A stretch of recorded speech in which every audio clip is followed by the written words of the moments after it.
Baby. All right. What's next? Spiritual lesson.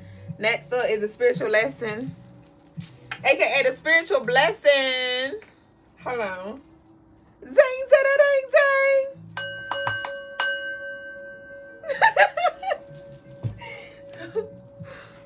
Hold on.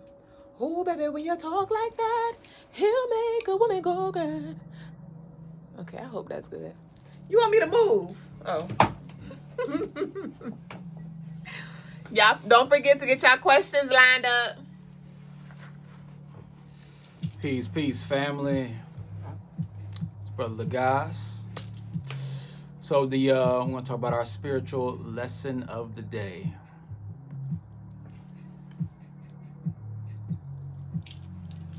Our spiritual lesson of the day. We're going to pick up where we left off yesterday, where I said I was going to talk about the donations, which is really offerings. Now, when it comes to donations or offerings to anything, you are feeding some sort of spirit, right? And you will receive something back. Now, there is this belief that, okay, if you give to someone or something, then you will receive. Especially, you will receive, multiples. If you do give something, you will receive something back. This is true, but it does not mean that you're going to receive 10 times or even 2 times whatever you've given. So if you give some homeless person $5, it does not mean you're going to get $10 back, right? Or 50, right? But you will receive something, okay? So, for instance, when you're giving offerings to your ancestors, right, especially maybe to Eshu or Legba or to Oshun or Ogun or whoever, right, you are giving an offering to receive something specifically back, right?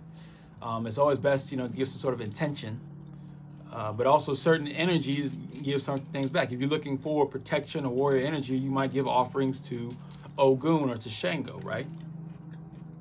You're looking for guidance or for doors to open or for the path to be open for you. You give offerings, to Eshu or Legba or Gita, whatever you call them by, right? So when you're giving offerings, let's say to like a church,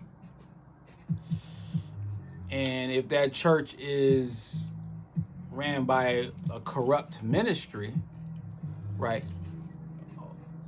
then it'll be difficult for you to receive the blessings that you're looking for, because yeah, you gave an offering, but you gave it to what spirit was running that altar.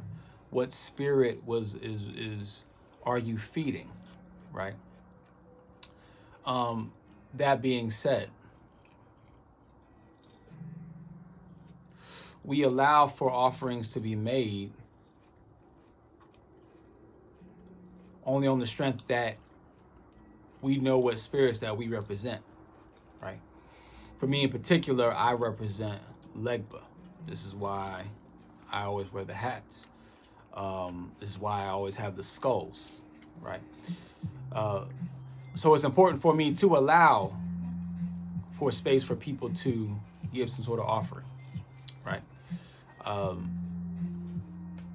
At the same time, it's also my job to then give some sort of blessing for those offerings as well. So there has to be, an exchange. I personally can't just go out and swindle people for offerings, because I will get punished, right? Some people who are dealing with certain spirits can get away with that, right? And you can only get away with that for so long before it eventually does catch up to you.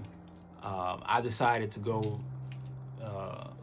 be with, to be in alignment with certain spirits that are on the more light side of things, you could say. Even though Legba's looked at somewhat as a dark energy, he's on a light path, you could say, right? And because of that, there's certain things that I can and cannot do, right? Now, so when you give your offerings, understand, pay attention to who you're giving it to, one, and two, you don't have to give offerings, but just understand what the purpose of it is.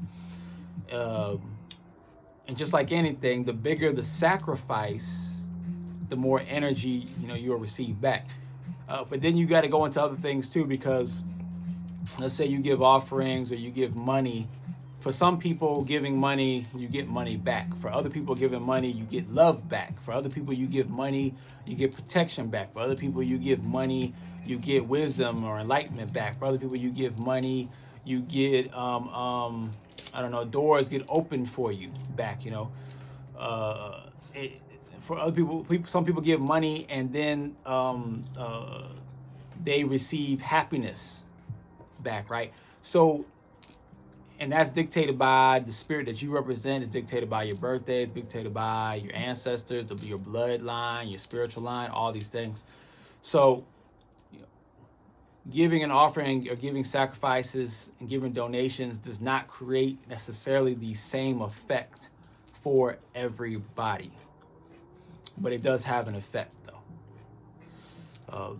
The best thing we want to do is try to find out what that effect is ahead of time, so that we can give the best offerings to the best places possible, so we can get the best, you know, receiving a blessing that we can. So that's the spiritual lesson today. When it comes to offerings, comes to donations, it's all about you know, what spirit do you represent? One, but definitely what spirit are you giving the offering to? Because that'll dictate what you're going to give back. All right. That's it for that. And now we will open the floor